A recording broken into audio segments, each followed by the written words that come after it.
Attorney Kaufman, good afternoon. How are you today? Good afternoon. How is our former President Rodrigo Duterte? As always, he's in good spirits. Very happy to see his legal team. Thank you, Attorney. Attorney, after submitting the renewed request for the interim release of the former President Rodrigo Duterte, what is the expected timeline for the pretrial chamber to issue its decision? Well, it's customary that the chambers rule on such requests as quickly as possible. So we anticipate within a week or two, we should have a decision. Based on ICC practice, Attorney, are there specific procedural rules and guides how quickly such requests should be resolved? Well, they should be resolved. The statutory framework requires that requests for interim release are resolved as soon as possible. Attorney, regarding your motion to defer adjudication of the jurisdictional challenge, it is correct that the pretrial chamber must first decide on the interim release request before the turning to jurisdiction. Is that what we are aiming for here? Well, I don't think the sequencing is quite correct there. The chamber can decide on jurisdiction at any stage, even up until the end of the confirmation of charges hearing. We believe that it should be decided earlier, but as you know, we made the request a long time ago, and we're still awaiting a decision on that particular matter. Interim release, however, is a different matter entirely, and the judges normally decide on that type of thing as soon as possible. So, Attorney, it is possible, just to make it clearer, that on jurisdiction, it is possible that the decision on jurisdiction could only come after the confirmation of charges hearing. At the end of the confirmation of charges hearing, it's possible. However, I believe that the decision on the jurisdictional challenge will be earlier. Interim release, I believe that should be within a few weeks. Does that affect the strategy of the defense? Not really. We hope that the former president will be released. Ultimately decides not to proceed to trial, what happens to the unresolved motions, such as those jurisdictional challenge or interim release? Will they simply be moot or academic? They will be moot and academic, yes, exactly. I mean, if the case doesn't go to trial, it's because there isn't enough evidence to satisfy the substantial grounds to satisfy the court that the former president committed crimes. So there's no case to answer, as it were.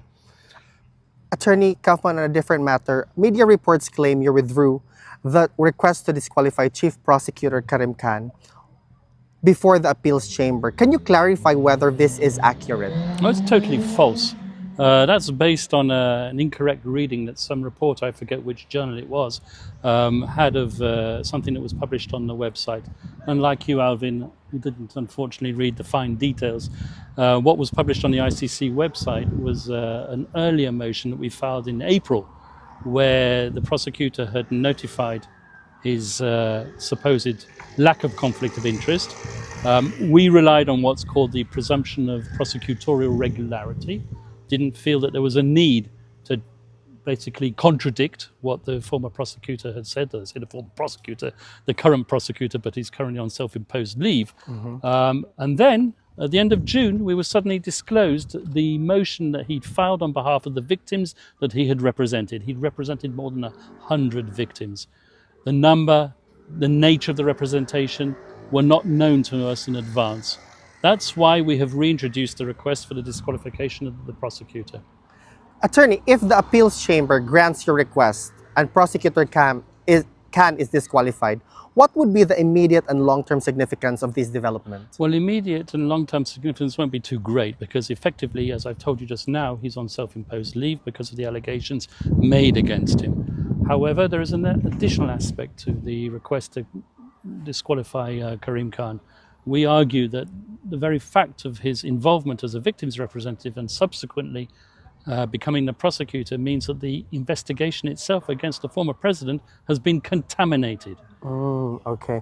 Attorney, does that also mean that there is a requirement to change prosecutorial leadership or potentially delay the proceedings? No, because at the current moment in time, the person who's handling the prosecution, technically speaking, is Deputy Prosecutor Niang, and there's an American prosecutor who's handling the case on a daily basis.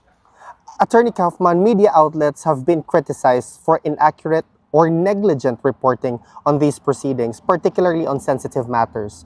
What is your response to this? Well, I think it's justified criticism. People jump to conclusions on the basis of what they see on the website They don't bother reading the fine print, and they see the glaring headlines, think it's newsworthy, and immediately publish without applying the brain too much. Do you believe that such reporting could prejudice public opinion or even affect the fairness of the proceedings? Sometimes it's liable to do so, indeed, yeah. Attorney, just to piggyback on that, given that during the administration of former President Rodrigo Duterte, certain media reports were arguably published with negligence in fact-checking or appeared to have been influenced by external directives, can such circumstances be invoked to challenge the credibility and evidentiary weight of media-based accounts presented before the International Criminal Court? Well, it's a rather long question, Alvin, but I'll do my best to answer. It's quite well known that at the International Criminal Court, cases start off on the basis of media reports, and in fact reliance on open source materials. In the present case, there has been obviously a large amount of media involvement. There's also been, however, a large amount of civil society organizations involved, victims' representations. The prosecution here have gathered substantial evidence, it must be said. So the case against the former president isn't totally relying on media material. Okay. Isn't totally relying on media material. I can put it that way. Attorney, in your recent submission on the organization of the confirmation of charges hearing, you indicated that you will have 30 minutes for your opening statement, 3 to 4 hours to address legal issues, and then 30 minutes for your closing. Could you share how you are preparing for this, especially in terms of structuring legal arguments and emphasizing key defenses? Well, I'm sorry I'm not going to litigate the case here in a media interview. However, the prosecution and the victims today have published their anticipated schedule for the confirmation of charges hearing, and they're basically the same. They're both asking for 30 minutes opening and closing, 3 hours of submissions in the middle. Do you know, Attorney Kaufman, if the confirmation of charges hearing will be streamed online for public and observers in the Philippines or globally? 100% yes, it will be available online. Probably with a 30 minutes delay, because things can be said that shouldn't be said during a hearing in open session. The prosecution have announced that there will be a few instances where they'll need to go into private session, closed session, in order to protect victims or witnesses' interests. We might need the same as well, but the general rule is you try to minimize as much as possible private or closed sessions so that the public can be exposed to the hearing. Attorney Kaufman, just to put things in proper perspective and also for the public to have a proper thought on the matter, could you clarify the distinction between the ICC's pre-trial phase and the trial phase? So pre-trial phase is when you're building up to this big hearing, which is going to take place in September, according to the current schedule, the confirmation of charges hearing. This is when the prosecution get the first opportunity to present their case, and the defense get their first opportunity to challenge the prosecution evidence. Essentially, the prosecution have to convince the judges that there are substantial grounds to believe that the suspect, in this case the former president, committed the crimes which the prosecution alleges he committed. This is a higher standard, a higher evidentiary standard than the reasonable suspicion standard, which is sufficient to get someone arrested. But it's a lower standard than the standard which has to be proved at trial, which is beyond reasonable doubt. So it's a kind of somewhere in between standard. And the prosecution have to satisfy the judges that there are substantial grounds to believe that the former president committed the crimes that he's committed of. Once they pass that hurdle, if they pass that hurdle, then you get to the trial phase. And that's when witnesses are brought to testify and their evidence is tested by way of cross-examination. But there has been already news circulating that almost 300 witnesses have presented themselves to be witnesses for the case of the former president before the ICC. Does this mean that this is only going to be presented if we proceed to trial phase? Well, 300 witnesses is double the amount that I'm aware of, so I don't know where these extra 150 have come from. But anyway, be that as it may, the prosecution will announce the witnesses that it intends to rely on. It's not for the defense to decide which witnesses to bring. It's the prosecution who brought this case against the former president. It's the prosecution who have to prove this case against the former president, and they have to do it beyond reasonable doubt, assuming they satisfy the substantial grounds to believe. Just one Test. more follow-up on that particular question, Attorney. What kind of decision does the pretrial chamber issue at the end of this stage then? Whether or not certain charges are confirmed and suitable to go forward to trial. Yes, Banat Bay from Sorry. Attorney Kaufman, given that Arturo Las Cañas, one of the key witnesses against former President Duterte, now faces an arrest warrant in the Philippines for cyber libel, how this affect his credibility before the ICC and the strength of the case against PRRD?